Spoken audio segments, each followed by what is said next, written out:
में कटी जावांगी, भोले मैं तेरी पतंग, शंभो मैं तेरी। शिव तत्व की प्राप्ति हो, भगवान शंकर की अविरल भक्ति हो,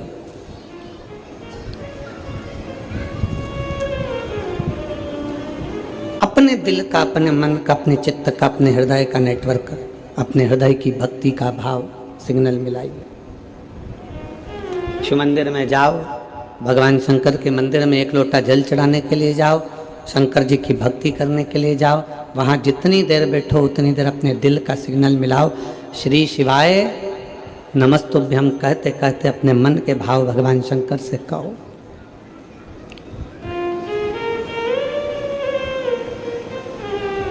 एक बात अपने हृदय में उतार कर रखिए, सारे कर्म, सारे पूजन, सारे पाठ, सारे अनुष्ठान, सारा जप तप, सब में सबसे प्रथम है शिव भक्ति।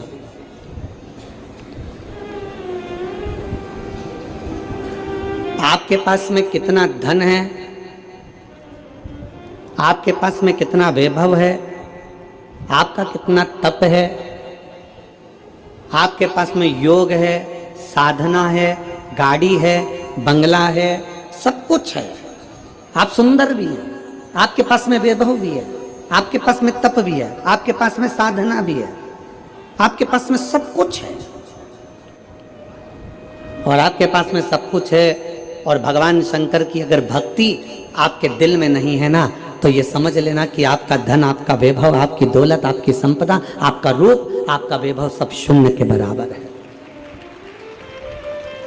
अगर शिव की भक्ति नहीं है, भगवान शंकर की भक्ति अगर आपके भीतर नहीं है, शिव तत्व यदि आपके भीतर नहीं है, शंकर का गुणगान यदि आपके भीतर नहीं है, भगवान शंकर की अविरल भक्ति अगर आपके भीतर नहीं है, तो शून्यता है।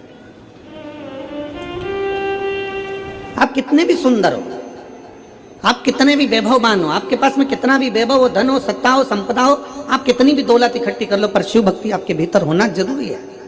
शंकर की अविरल भक्ति आपके भीतर होना जरूरी है।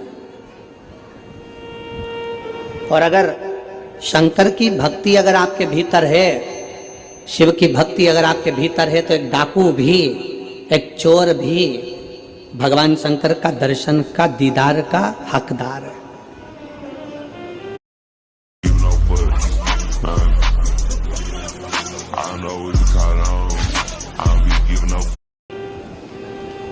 कड़प की कथा सुनाई थी आपको पहले। कड़प जंगल में रहता है, डाकू है, पूजन पाठ नहीं जाता, भगवान का भजन नहीं जानता, तब साधना नहीं जानता, भगवान की भक्ति नहीं जानता। उसने एक पंडित जी को पूजन करते मंदिर में देख लिया, शंकर जी के शिवलिंग की आराधना करते देख ली। उसके पास में पानी चढ़ाने के लिए लोटा नहीं था, मुंह में पानी भर लेता था। उसको पत्ती फूल मालूम नहीं थी, कुछ फूल पत्तियां वो पेड़ों से तोड़ लेता था और कुछ जीवों को मार कर भोग लगाने के लिए मांस ही मंदिर में ले जाता था। भगवान शंकर के सम्मुख नहीं जानता वो, फिर भी मेरे शंकर उसके सामने प्रकट हो जाते हैं, मेरे शिव उसके साक्षी में आ जाते हैं, मेरे शंकर उसके सामने आ जाते हैं। भक्ति है उसका, विश्वास है उसकी, दृढ़ता है उसकी। नहीं देखेगा भगवान कभी तुम्हारा धन, वैभव, संपदा, तुम्हारी काय, भगवान कभी तुम्हारा वैभव नहीं देखेगा, भगवान तुम्हारा कभी धन नहीं देखेगा, भगवान कभी तुम्हारी संपदा नहीं देखेगा, भगवान कभी तुम्हारा धन, वैभव, संपदा, तुम्हारी काया, तुम्हारी माया, तुम्हारा जो भी है धन, वैभव, ये मेरा भगवान नहीं देखेगा। भगवान अगर देखेगा, मेरा शिव अगर कुछ देखता है, तो केवल जैसे रामचरितमानस में तुलसी बाबा ने लिख दिया कि निर्मल मन सो मोहि पावा, मोहि छल छिद्र कपट न भावा। भगवान अगर देखता है तो केवल तुम्हारा निर्मल स्वभाव, निर्मल चित्त, निर्मल मन देखता है कि तुम्हारा दिल क्या कह रहा है।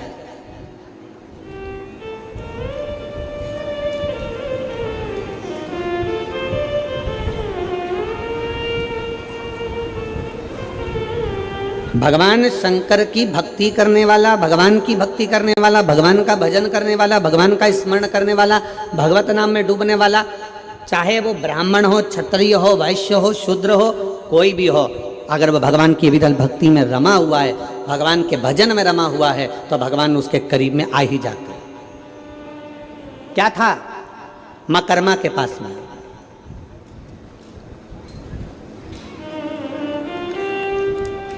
क्या था मां कर्मा जी के पास में? टूटे सा झोपड़ा,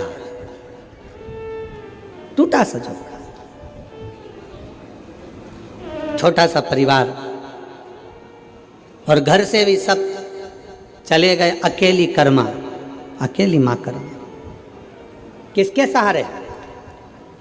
दुनिया के लोग कहते हैं वो हमारी माता जी चली गई, कोई कहे हमारा पिताजी चले गया, कोई कहे हमारे घर के लोगों ने हमें धक्का मार कर निकाल दिया, कोई कहे यहाँ से हमको निकाल दिया, कोई कहे वहाँ से हमको निकाल दिया, मैं तो अकेली हूँ। कोई कहता है कि मैं अकेली हूँ, कोई कह रहा है कि मैं अकेला हूँ, अकेला हूँ। शिव महापुराण की कथा कहती है, भगवान शंकर का चरित्र कहता है, शिव तत्व कहता है, भगवान शंकर का गुणगान कहता है, शिव तत्व कह रहा है, भगवान शंकर का चरित्र कह रहा है।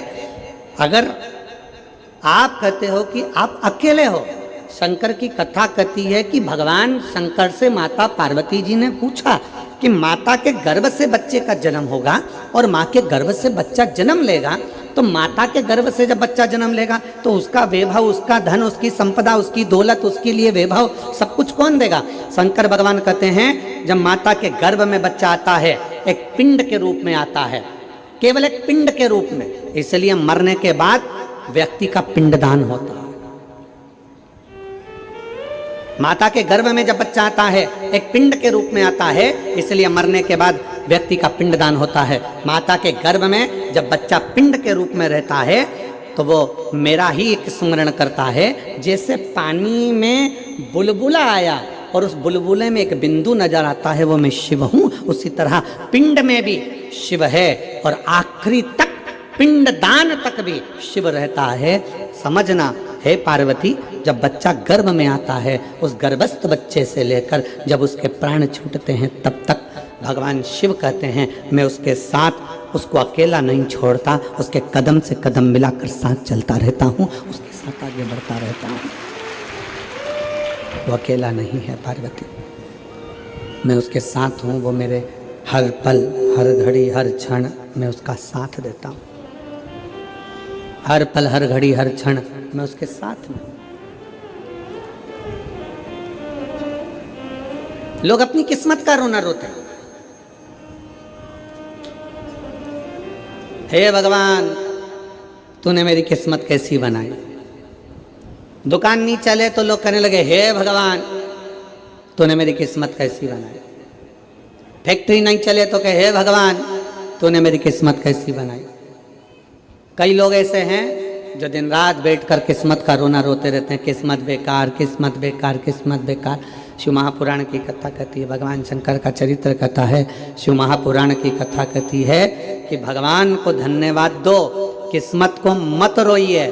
भगवान को धन्यवाद दीजिए कि तेरी बड़ी करुणा हुई जो तूने मुझे मनुष्य बनाकर पैदा कर दिया, इंसान का शरीर दे दिया। किस्मत वाला हूँ, किस्मत वाला हूँ, तूने मुझे मनुष्य बनाकर पैदा करा, किस्मत वाला हूँ। तूने मुझे मानव का शरीर दिया, किस्मत वाला हूँ। अगर माथे का जू बना के पैदा कर दे तब तो, और कोई एक आध माँ बैठ जाती और निकाल के उंगली में रख के निपटा देती तो,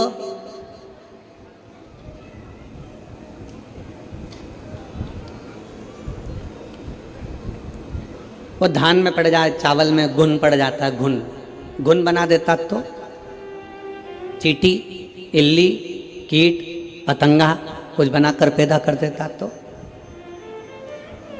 धन्यवाद दोस्त देवादिदेव महादेव को, किस्मत को कभी मत कोसो, भगवान को धन्यवाद दो कि तूने मुझे पूरा शरीर दिया, मुझे मानव की देह दी, मानव का शरीर दिया। ये तुझे साधुवाद है। पुष्पा को किसी ने फ्लावर समझ लिया था। उसको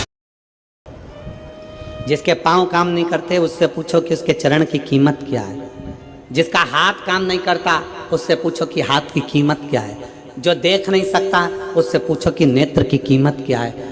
जिसकी वाणी नहीं है उससे पूछो कि जिह्वा की कीमत क्या है। जो सुन नहीं सकता उससे पूछो कि तुम्हारे कान की कीमत, श्रवण शक्ति की कीमत क्या है, उससे पूछो। जिसका शरीर बेकार है, जिसका शरीर बेकार है उससे पूछो कि शरीर की कीमत क्या है, शरीर की कीमत है क्या, उससे पूछा जाए। भगवान शिव की विरल भक्ति धारण करिए। शरीर की कीमत है क्या, मिलाओ, हृदय का सिग्नल मिलाओ, मन का सिग्नल मिलाओ। सबको पाने में समय लग सकता है, सबको पाने में। शिव महापुराण की कथा कर रही है, भगवान शंकर का चरित्र कह रहा है, शिव तत्व कह रहा है। सबको पाने में समय लग सकता है, पर भगवान शंकर को पाने में समय नहीं लग सकता। शिव को तो एक लोटा जल चढ़ाओ और शंकर तुम्हारे सम्मुख में आकर सामने न आए, आए ना आए, पर तुम्हारे कार्य को जरूर पूर्ण कर कर चले जाता है। शिव आपकी उलझनों को सुलझा कर चले जाता है, सुलझा कर। शिव को पाना सरल है, भगवान शंकर की भक्ति करना सरल है। शिव उपासना में शीघ्र मिलता है। आपके ऊपर निर्भर करता है कि आप कितना अपने को कीमत वाला बना सकते हो। एक बेटे ने अपने बाप से पूछा, अपने पिताजी से पूछा, पिताजी मुझे कुछ पूछना है आपसे। पिताजी ने पूछा, क्या पूछना है, बोलो। मुझे पूछना इतना है कि मनुष्य अपनी कीमत कैसे आंक सकता है।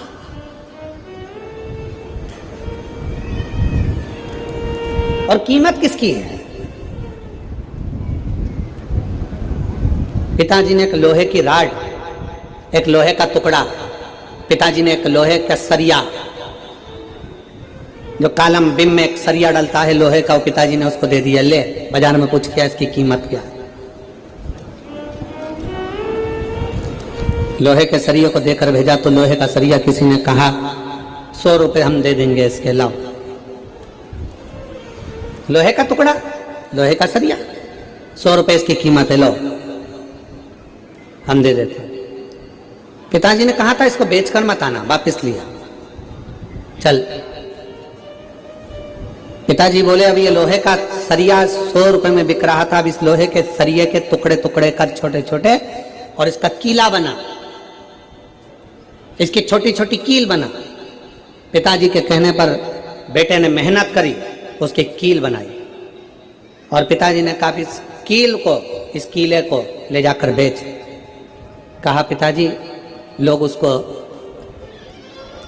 पहले 100 रुपए में खरीद रहे थे, अब वो कील 500 रुपए में बिकने को तैयार है। पिताजी ने कहा बेचकर मत आना, वापिस लिया।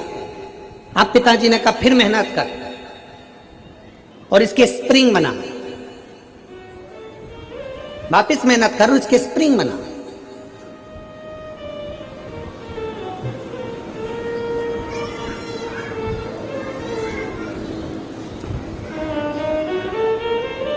अब उसके स्प्रिंग बनाए गए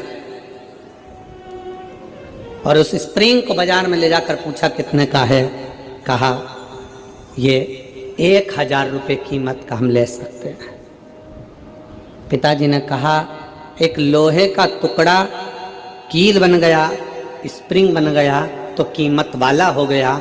उसी तरह एक साधारण सा मनुष्य मृत्यु लोक में जन्म लेता है, मानव की देह उसको प्राप्त होती है। एक मनुष्य जन्म लेता है, जन्म लेने के बाद उस अपने शरीर का वो किस तरह से प्रयोग कर रहा है, कितनी मेहनत कर रहा है, कितनी लगनता से काम कर रहा है, कितने परिश्रम से काम कर रहा है, वो अपनी कीमत स्वयं बना सकता है। और जब वो कीमत वाला बनता चले जाता है तब समझना कि उसकी जिंदगी में कुछ उसने अपना अच्छा करा है, अच्छा करा है। भगवान की विरल भक्ति धारण कर रहे हो, भजन कर रहे हो, कीर्तन कर रहे हो, मंत्र जाप कर रहे हो, नाम जाप कर रहे हो, ये आपके ऊपर निर्भर करता है। माँ कर्मा अकेली घर के अंदर रहती हैं, माँ कर्मा अकेली झोपड़ी में रहती हैं। सब नारी रहती हैं, जैसे मां कर्मा रहती वैसे आप भी रहते।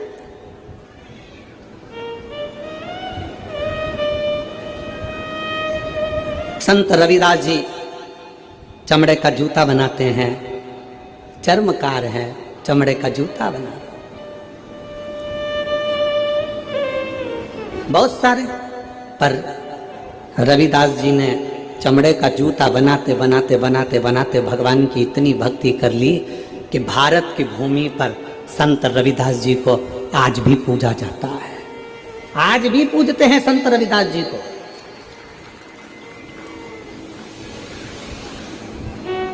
भारत की भूमि पर यह नहीं देखा गया आप कौन जाति के हो। भारत की भूमि पर यह नहीं देखा गया कि आप ब्राह्मण हो कि क्षत्रिय हो कि वैश्य हो कि शूद्र हो। भारत की भूमि पर यह देखा गया कि आप छोटे भी हो, कुछ भी हो, पर अगर आप भगवान की भक्ति में लगे हुए हो तो आप सबसे ऊपर हो, सबसे ऊपर। चमड़े का जूता बनाने वाले संत रविदास जी चमड़े का जूता बनाते रहते, चमड़े का जूता बनाते रहते, चमड़े का जूता का कार्य करते रहते और भगवान की भक्ति में ऐसे डूबे रहते, ऐसे डूबे रहते कि संत रविदास जी को दर्शन देने के लिए स्वयं गंगा मैया अपना घाट छोड़कर रविदास के दरवाजे पर जाकर खड़ी हो जाती। अब इसमें यह नहीं देखा गया कि कौन क्या है, यहाँ ये देखा गया कि उसके अंदर भगवान की भक्ति कितनी है, उसके अंदर भगवान का विश्वास कितना है, उसके अंदर भगवान की दृढ़ता कितनी है, उसके अंदर भगवान की विरल भक्ति कितनी है, उसके अंदर भगवान के प्रति भाव कितना है। माँ कर्मा छोटी सी अवस्था से भगवान की इतनी भक्त बन गई, इतनी भक्त बन गई कि सब चले गए, अकेली माँ कर्मा घर के अंदर रहकर भी झोपड़े में भगवान की भक्ति करती थी, अकेली। और कितना विश्वास होगा मेरी माँ कर्मा का कि भगवान जगन्नाथ जी में आज भी, जगन्नाथ जगदीश जी में, उड़ीसा में जगन्नाथपुरी में जगन्नाथ जी के मंदिर में 56 भोग रोज लगता है। ढेरों तरह का भोग बनता है, ढेरों तरह का भोग लगता है, पर वो भोग सब बाद में लगता है। सबसे पहला भोग माँ कर्मा के खिचड़े का लगता है। आज भी क्या है ऐसा खिचड़ी, क्या ऐसा खिचड़ी, क्या खिचड़ा? उसका विश्वास, माँ कर्मा की भक्ति, भरोसा। और थाली भर कर लाई रे खिचड़ो, ऊपर घी की बाट की, और जीमो म्हारा श्याम धनी जीमावे बैठी। वो लाई खिचड़ा भर कर भगवान को दे। विश्वास, भरोसा, दृढ़ता कितनी प्रबल होगी, जरा विचार करिए। भगवान के द्वार पर, भगवान के सम्मुख में जाति नहीं देखी। भगवान ने ये नहीं देखा कि ये ब्राह्मण है कि क्षत्रिय है कि वैश्य है कि शूद्र है। भगवान ने तो ये देखा कि तेरी भक्ति कितनी प्रबल है, तेरा विश्वास कितना प्रबल, तेरी दृढ़ता कितनी प्रबल। सर मेंबरशिप होगा, पर मैंने तो यूज भी नहीं की। फिर तो वेस्ट हो गई। कैरी फॉरवर्ड कर दो। ऐसा कहाँ होता है? मेरी नीवा भोपाल हेल्थ इंश्योरेंस पॉलिसी में। मतलब? और यदि भक्ति प्रबल हो, विश्वास प्रबल हो, दृढ़ता प्रबल हो, तो परमात्मा क्यों ना बोले। और साचो प्रेम प्रभु में होवे, तो मूरत बोले काट की।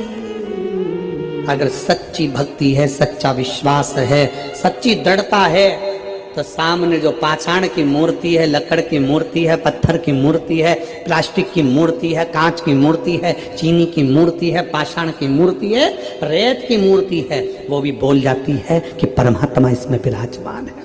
वो भी बोल जाती है। कितना सुंदर चरित्र है। अर्जुन का नियम था, हमने ये प्रसंग पहले भी सुनाया। अर्जुन का नियम था, युधिष्ठिर का नियम था, सबसे पहले शंकर भगवान को जल चढ़ाते थे, उसके बाद भोजन करते थे। प्रतिदिन उनका नियम था शिव की आराधना करना, फिर भोजन करना। अब वन में चले गए, पांडव को वन भेज दिया गया, पांडव वन में गए। पांडव जब वन में गए तो वन में जाने के बाद पांडवों ने एक दिन शंकर भगवान का, कोई शंकर का मंदिर नहीं मिला, कोई शिवलिंग नहीं मिला।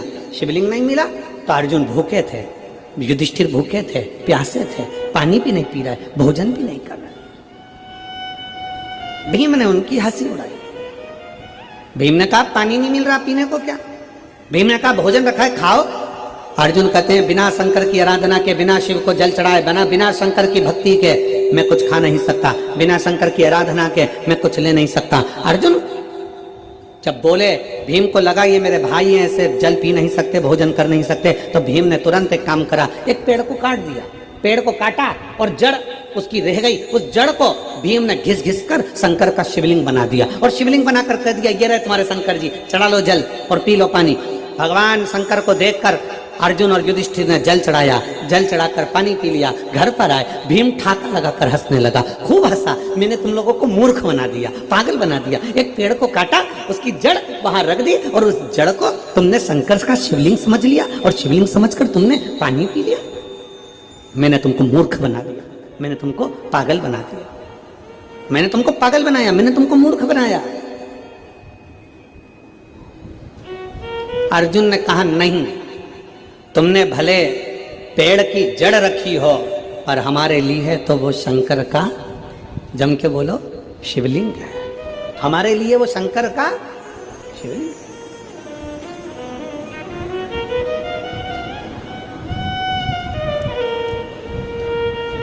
भीम कहने लगे मैंने एक वृक्ष की जड़ रखी है, चलो मैं उखाड़ कर दिखाता हूं तुमको।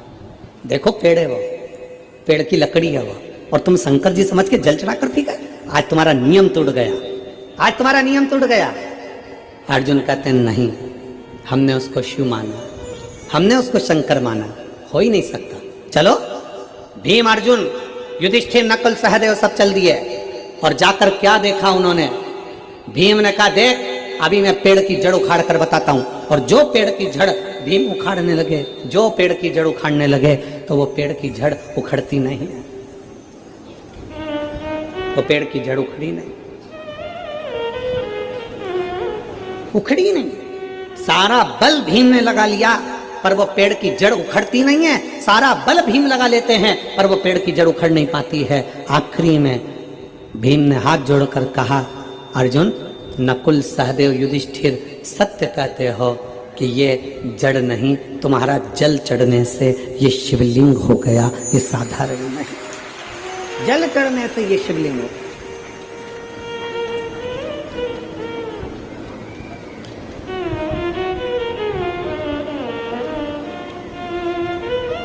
आप जिस शिवालय में कल हम जब हालेकोसा आए तो दिनेश साहू जी पास में शंकर जी का मंदिर है उनके घर के नजदीक में, तो वहां लेकर दर्शन